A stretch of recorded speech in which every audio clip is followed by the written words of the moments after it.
ఇప్పుడు మనం ఫస్ట్ నిన్నటి వరకు మనం డిస్కస్ చేసాం ఏంటంటే పరోక్ష పన్నులు అనే దాని గురించి మాట్లాడాం. దాన్నే ఇండైరెక్ట్ ట్యాక్స్, ఇండైరెక్ట్ ట్యాక్స్, దాన్ని మనం పరోక్ష పన్నులు అని అంటాం. పరోక్ష పన్నులు. ఇందులో మనం ప్రస్తుతం డిస్కస్ చేస్తుంది ఎగ్జామినేషన్కి చాలా ఇంపార్టెంట్ అయిన ఎలిమెంట్. ఎందుకు అంత ఇంపార్టెంట్ అంటే, ఫస్ట్ మీరు గమనించినట్లయితే ఒక్కసారి ట్యాక్సెస్లో ఎక్సైజ్ డ్యూటీ మాట్లాడాం. ఓకే, ఇంగ్లీష్లో రాస్తానేమనుకోవద్దు.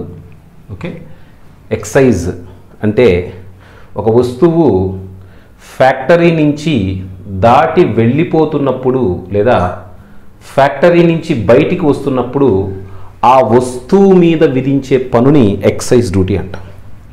మరి ఈ ఎక్సైజ్ డ్యూటీకి తర్వాత ఆ వస్తువు అమ్మినందుకు సేల్స్ ట్యాక్స్ విధిస్తాము అనేది కూడా మనం డిస్కస్ చేస్తున్నాం. ఓకే, అమ్మినందుకు వస్తువు అమ్మినందుకు విధించేది సేల్స్ ట్యాక్స్, వస్తువుని ఉత్పత్తి చేసినందుకు విధించేది ఎక్సైజ్ డ్యూటీ. దాంతోపాటుగా మనకు ఈ ట్యాక్స్ స్థానంలో పన్ను యొక్క పారదర్శకత కోసం తీసుకొచ్చిందే వ్యాట్. వ్యాట్ తెలుగులో దాన్ని విలువ ఆధారిత పన్ను. ఓకే, వాల్యూ యాడెడ్, విలువ ఆధారితంగా లేదా విలువ పెరిగే కొద్దీ విధించే పన్నుని మనం వాల్యూ యాడెడ్ ట్యాక్స్ అని అంటాం. ఓకే, సో విలువ ఏ విధంగా మదించబడుతుంది, విలువని ఏ విధంగా మనం చెప్పబడతాయి అని చూసినట్లయితే ఇక్కడ విలువ ఆధారిత పన్ను, విలువ ఆధారిత పన్ను, ఇంగ్లీష్లో దాన్నే మనం value added tax, value added tax.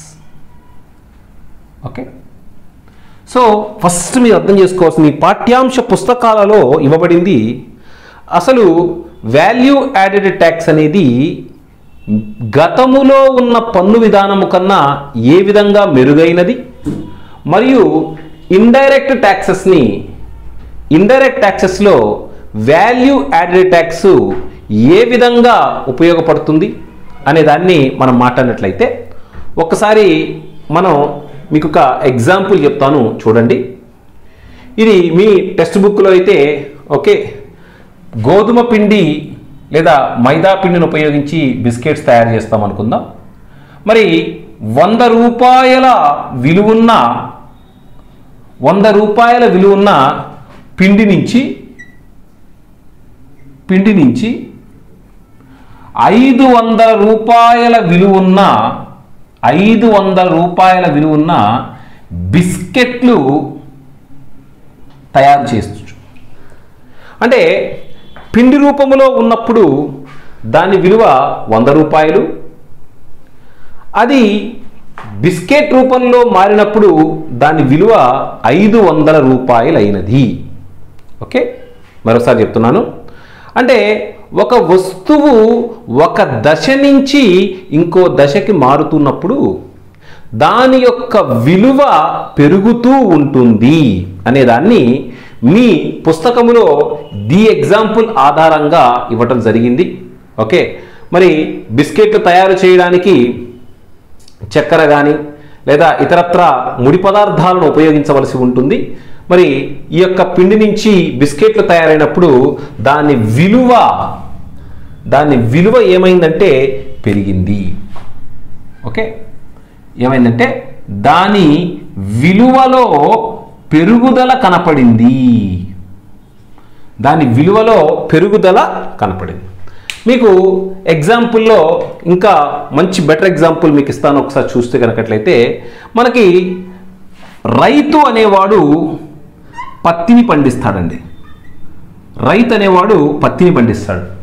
Okay, మరి ఆ పత్తి రైతు కష్టపడి మరి సంవత్సరం మొత్తం చేసి రైతుని పత్తిని పండిస్తాడు. ఈ పత్తి తర్వాత కాలంలో దారముగా రూపాంతరం చెందుతుంది. ఒప్పుకుంటారా ఒప్పుకోరా?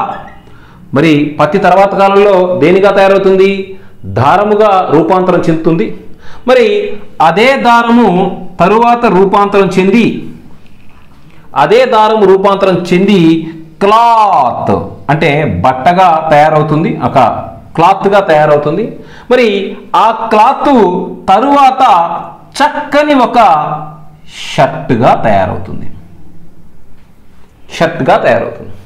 మీరు ఒక్కసారి ఈ ఎగ్జాంపుల్ని మీరు ఖచ్చితంగా అర్థం చేసుకున్నట్లయితే మీకు విలువ ఆధారిత పన్ను, వాల్యూ యాడెడ్ ట్యాక్స్ అనేది క్షుణ్ణంగా మీకు అర్థమవుతుంది. ఓకే, అసలు ఈ పన్ను విధానములో ఎటువంటి ఉపయోగాలు ఉన్నాయి, గత విధానములో ఎటువంటి ఉపయోగాలు లేవు అనే దాన్ని మనం ఇక్కడ డిస్కస్ చేస్తున్నాం. మరి ఇదేంటంటే ఎకానమీలో దీన్ని ఏమంటామంటే వస్తువు ఉత్పత్తి దశలు. ఓకే, మీకు 10th క్లాస్ బుక్లో కనపడుతుంది వస్తువు యొక్క ఉత్పత్తి దశలు. మరి ఈ వస్తువు యొక్క ఉత్పత్తి దశలు అనేకం ఉంటాయి. ఏ వస్తువు అయితే వినియోగదారుడు ఉపయోగించుకోవడానికి సిద్ధంగా ఉంటుందో, లేదా పుస్తకములో ఉన్న నిర్వచనం అయితే గనక ఏ వస్తువు అయితే మానవుడు కోరికను తీర్చగలుగుతుందో అని మనము అంతిమ వస్తువు అని అంటాం. అంతిమ వస్తువు, ఇంగ్లీష్లో దాన్ని ఫైనల్ గుడ్ లేదా వినియోగ వస్తువు అన్నా తప్పులేదు. వినియోగ వస్తువు అన్నా తప్పులేదు. ఓకే, అంటే ఏ వస్తువు అయితే వాడుకోవడానికి సిద్ధంగా ఉందో, ఏ వస్తువు అయితే వినియోగదారుడు ఉపయోగించుకుంటాడో మరి దాన్నే మనం ఏమంటామంటే అంతిమ వస్తువు అనే పేరుతో పిలుస్తాం. మరి ఇక్కడ గమనించినట్లయితే పన్ను అనేది, ట్యాక్స్ అనేది ఏ దశలో విధించాలి అనేది ఇక్కడ సమస్య. ఎగ్జామినేషన్లో ఈ పాయింట్ మీరు ఖచ్చితంగా గుర్తుంచుకోండి. ఇదే వ్యాట్ యొక్క మూల సూత్రం. పన్నుని గనక వివిధ దశలలో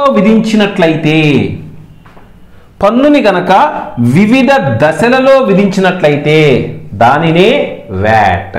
కాబట్టి వ్యాట్కి మరొక పేరుగా మనం చెప్తా అంటే పన్నుని వివిధ దశలలో విధించటం.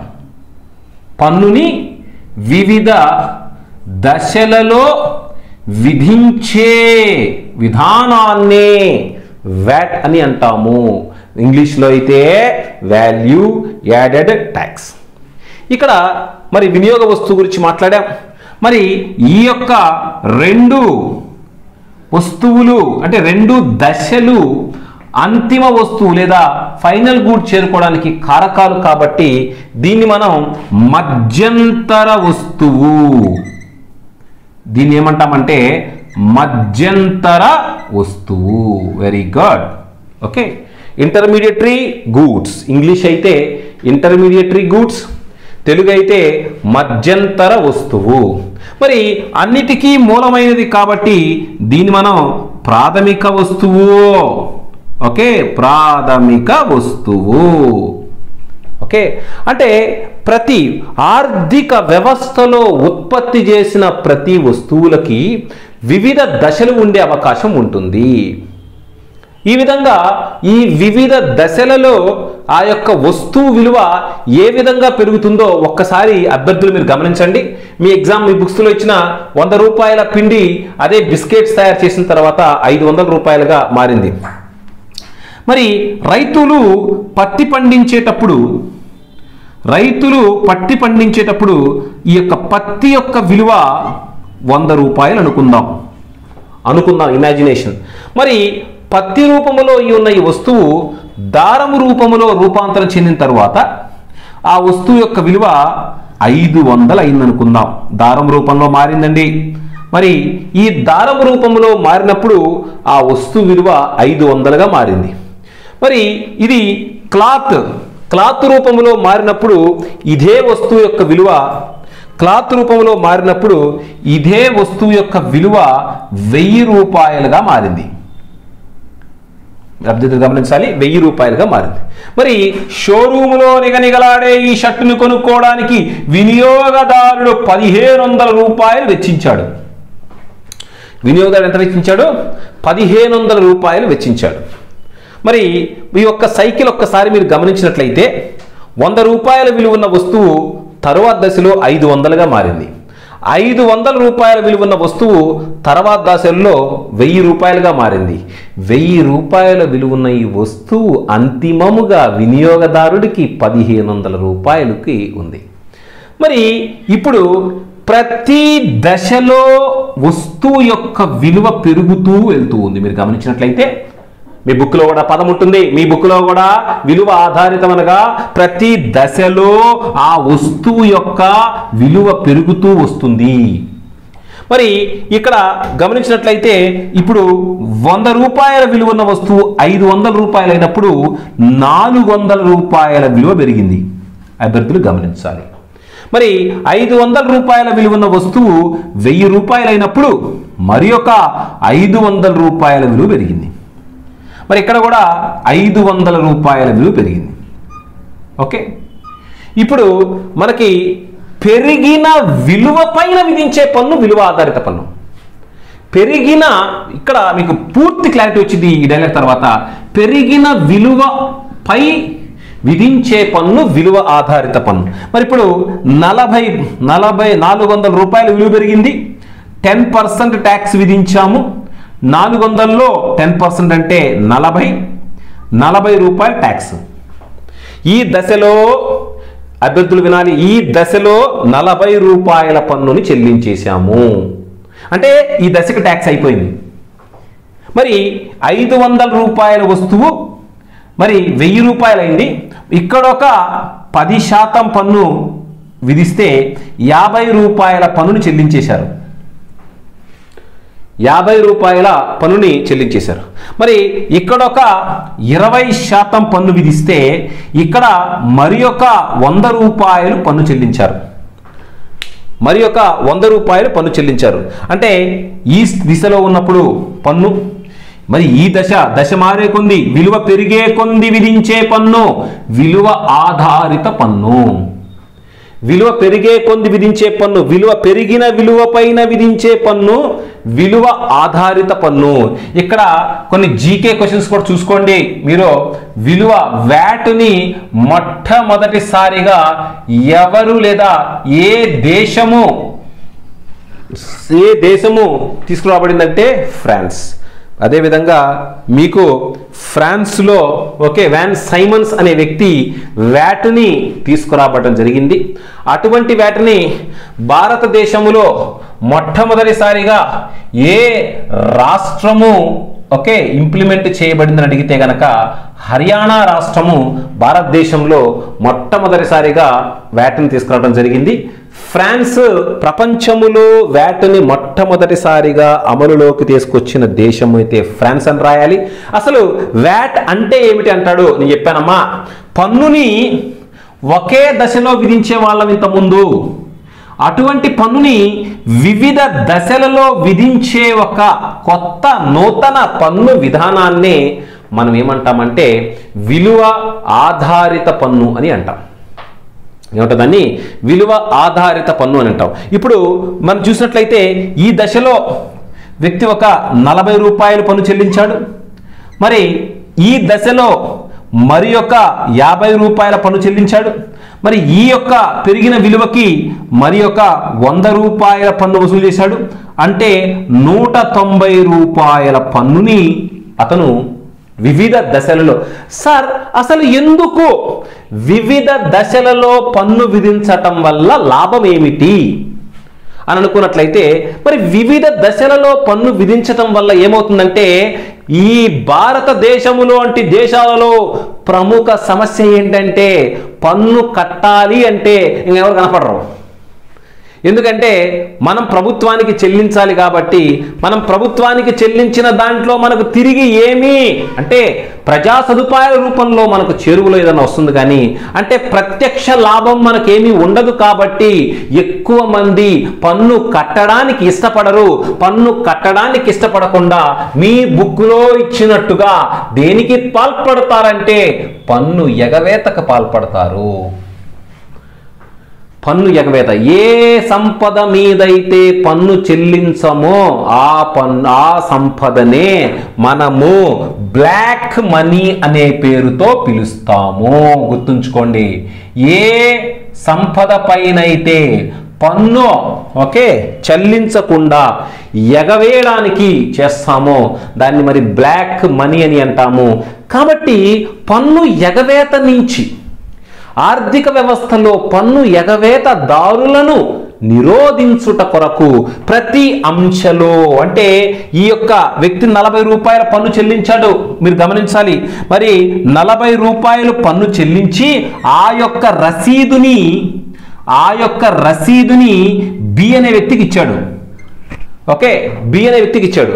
మరి బి అనే వ్యక్తి 1000 రూపాయల వస్తువుని 500 రూపాయల వస్తువుని 1000 రూపాయల వస్తువుగా మార్చాడు కదా.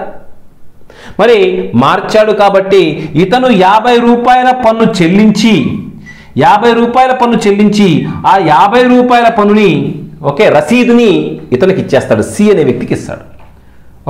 ఈ సి అనే వ్యక్తి అంతిమంగా ఒక 20% పన్ను 100 రూపాయలు చెల్లించి రసీదు ఇతనికి ఇచ్చేస్తాడు. మరి అంతిమ వినియోగదారుడి మీద విధించే పన్ను మొత్తం ఈ పన్నుని తీసివేయంగా ఎంతైతే వస్తుందో అంత మొత్తాన్ని చెల్లిస్తాడు. మీకు 100 రూపాయల విలువ ఉన్న దానికి 500 రూపాయల విలువగా మారినప్పుడు ఫర్ ఎగ్జాంపుల్ ఇతను ఒక 50 రూపాయలు ట్యాక్స్ పే చేసి అనుకుందాం. మరి 500 రూపాయలు మారింది కదా బిస్కెట్. మరి 500 రూపాయలుగా విలువగా మారిన తర్వాత దీని మీద ప్రభుత్వం ఒక 100 రూపాయలు ట్యాక్స్ వేస్తే ఇప్పుడు అతను ఆ 100 రూపాయలు చెల్లించాల్సిన పని లేదు. ఇప్పుడు అంతిమ వినియోగదారు అంటే బిస్కెట్లు తయారయ్యి ఆ తయారైన బిస్కెట్ల మీద 100 రూపాయల పన్ను విధించింది ప్రభుత్వం. 100 రూపాయల ప్రభుత్వం పన్ను విధిస్తే ఆల్రెడీ మనం 50 రూపాయలు మొదటి దశలో పే చేశాం. మొదటి దశలో 50 రూపాయలు పే చేశాం కాబట్టి ఈ 100 రూపాయల్లో నుంచి ఆ 50 తీసివేసి చెల్లించవలసింది ఎంత అంటే 50. కాబట్టి విలువ ఆధారిత పన్ను అనేది చాలా సులభమైనది, కానీ కొంత కఠినంగా అనిపిస్తుంది. ఏదైనా ఒక వస్తువు దాని పెరిగిన విలువపై విధించే పన్నుని విలువ ఆధారిత పన్ను అని అంటాము. ఇంగ్లీష్లో దాన్ని అయితే వాల్యూ యాడెడ్ ట్యాక్స్ అని అంటాం. మరి వాల్యూ యాడెడ్ ట్యాక్స్ కొన్న లక్షణం ఏంటయ్యా అంటే ఇది పన్నుని మరొకసారి చెప్తున్నా, ఇదే ఇంపార్టెంట్. పన్నుని విభిన్న దశలలో విధించే ఒక వ్యవస్థే ఏమంటాం దాన్ని అంటే పన్ను వ్యవస్థ లేదా విలువ ఆధారిత పన్ను వ్యవస్థ. దీంట్లో 3 లాభాలండి. విలువ ఆధారిత పన్ను వల్ల లాభాలు ఏంటని అడుగుతాడు. విలువ ఆధారిత పన్ను వల్ల 3 లాభాలు. 1, పన్ను ఎగవేతదారుల్ని తగ్గించవచ్చు. 2, పన్ను పారదర్శకత అంటే ట్రాన్స్పరెన్సీ. ఇతను పన్ను చెల్లించి రసీదు ఇచ్చేస్తాడు. అంటే రసీదులు మెయింటైన్ చేయడం వల్ల పన్ను ట్రాన్స్పరెన్సీ పెరుగుతుంది. 3, అనేక పన్నుల స్థానములో కొన్ని పన్నులతో పన్నులని సరళీకరించవచ్చును. పన్నులు మనం ఏం చేయొచ్చు? సరళీకరించవచ్చు. కాబట్టి అభ్యర్థులు మీరు గమనించాల్సింది అంటే విలువ ఆధారిత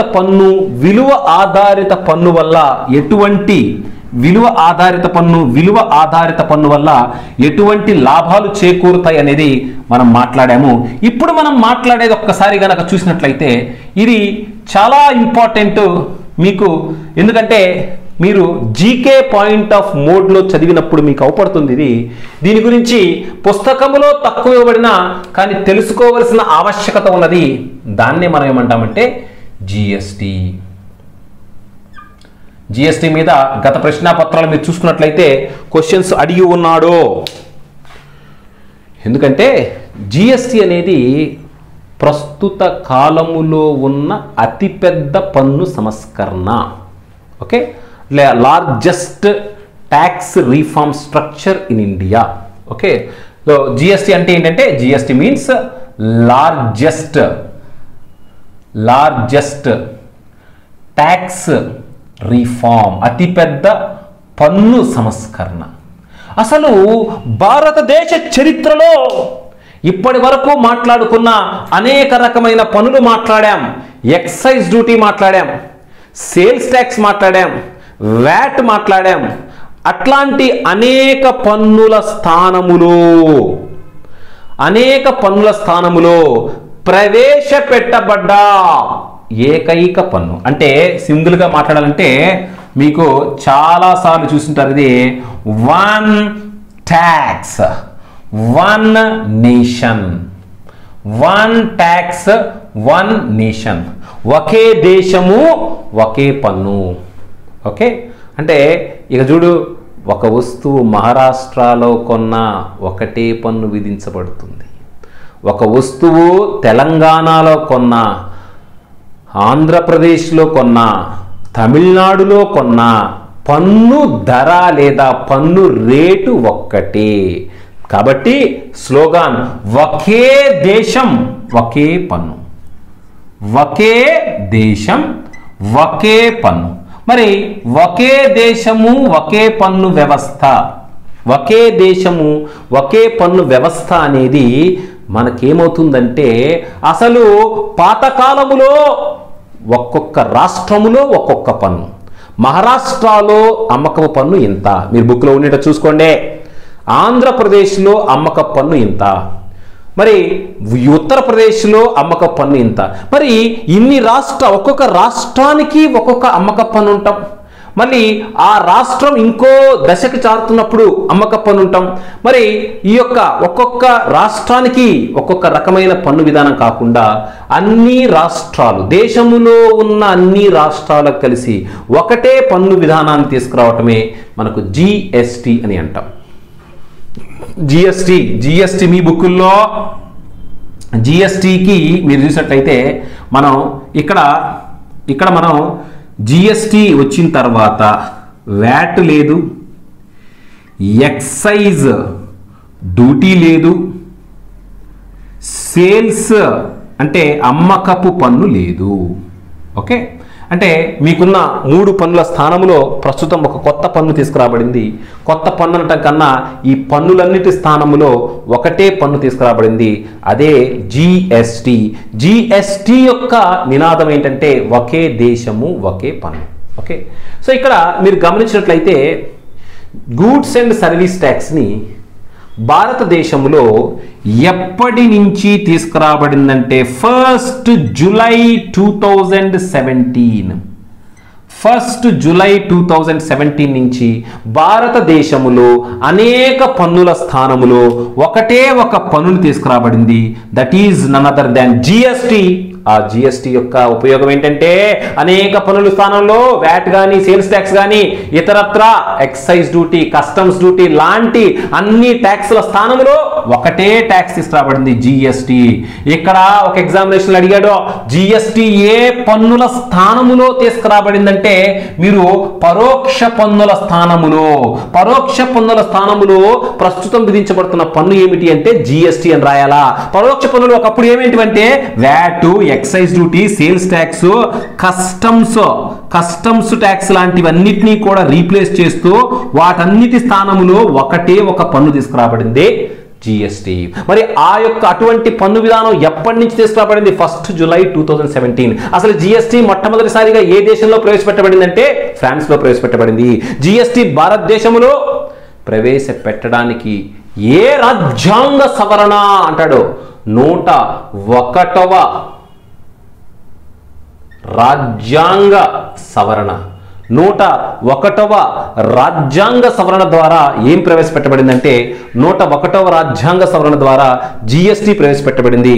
101వ రాజ్యాంగ సవరణ పార్లమెంట్లో లోక్సభ, రాజ్యసభ, రాష్ట్రపతి ఆమోదం పొంది September 8న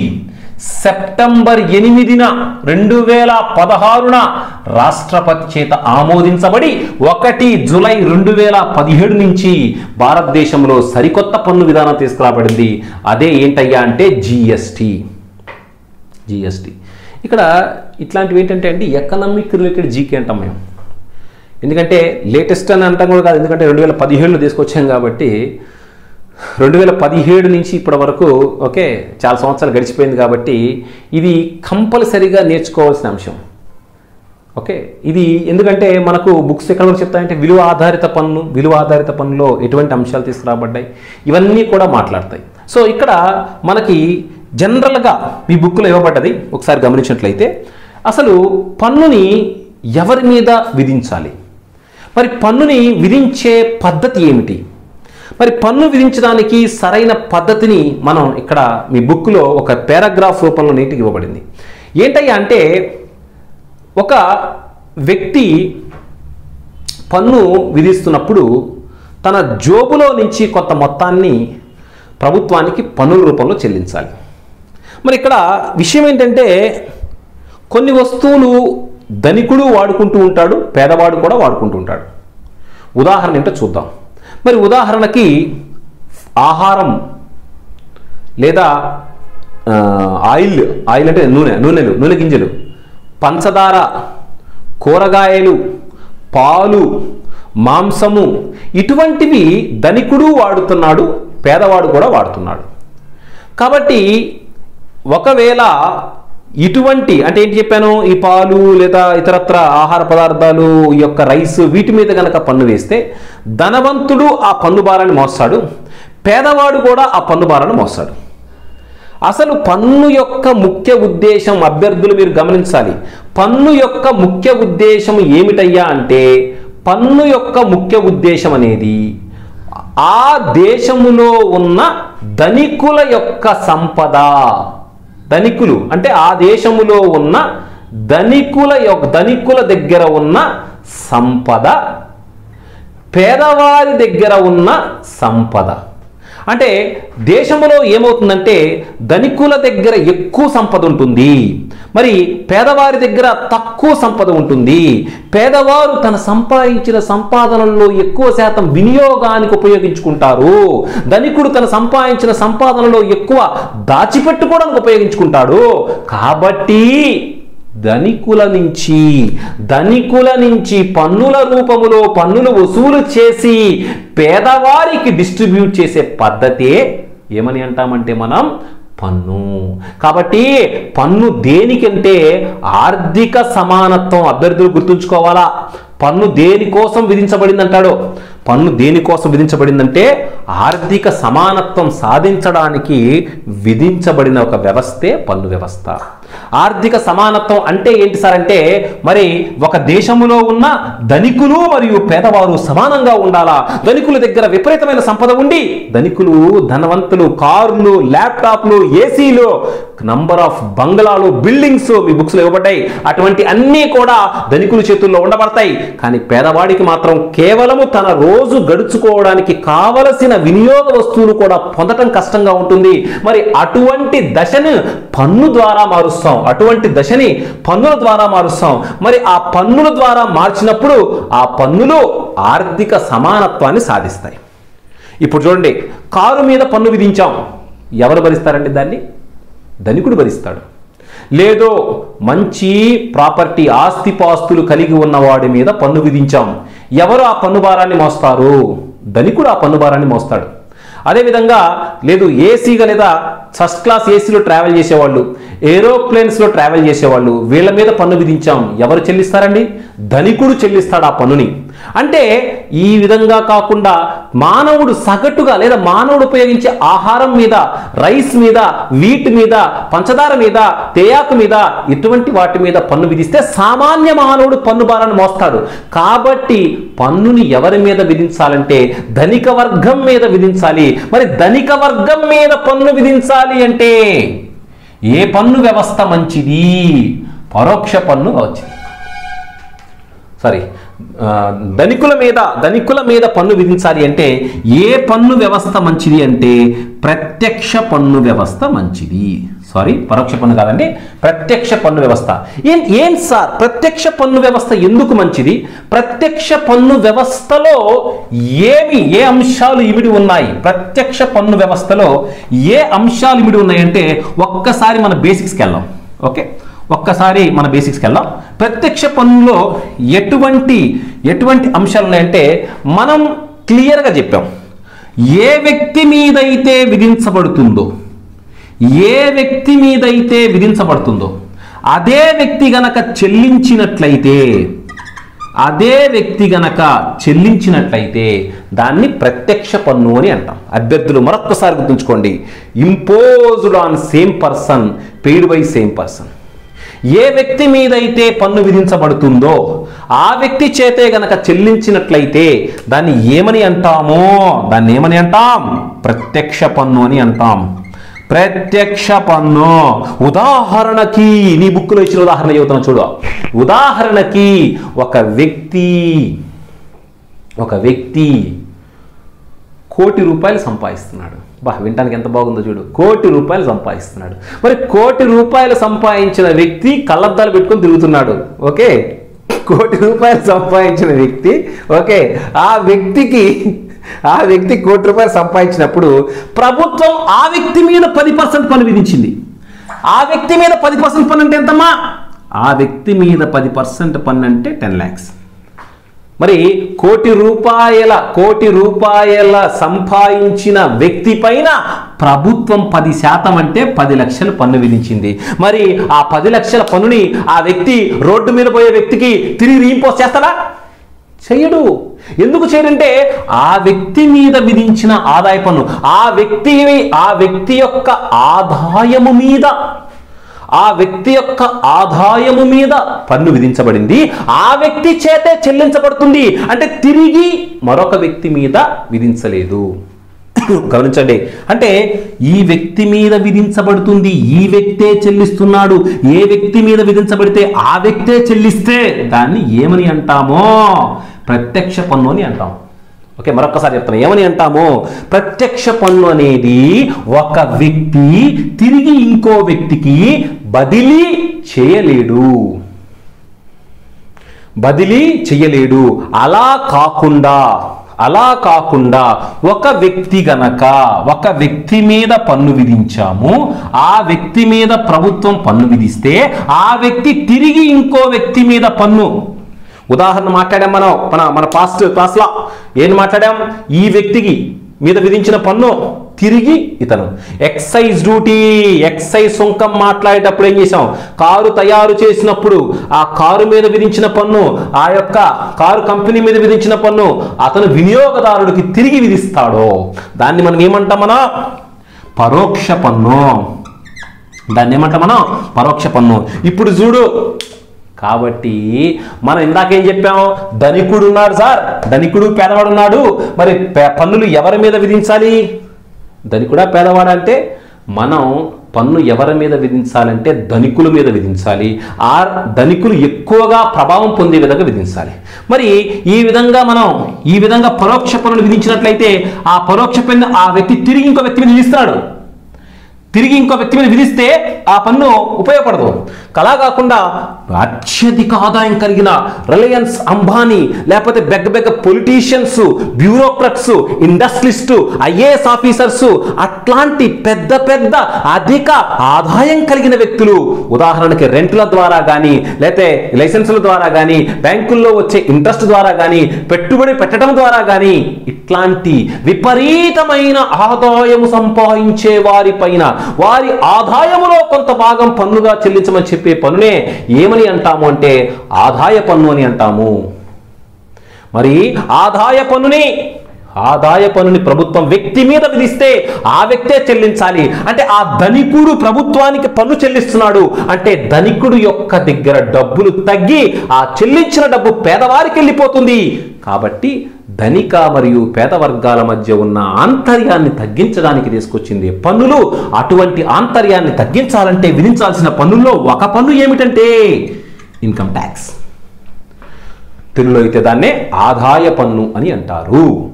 For more videos, download Nihanshi Coaching Center app from Google Play Store and watch it.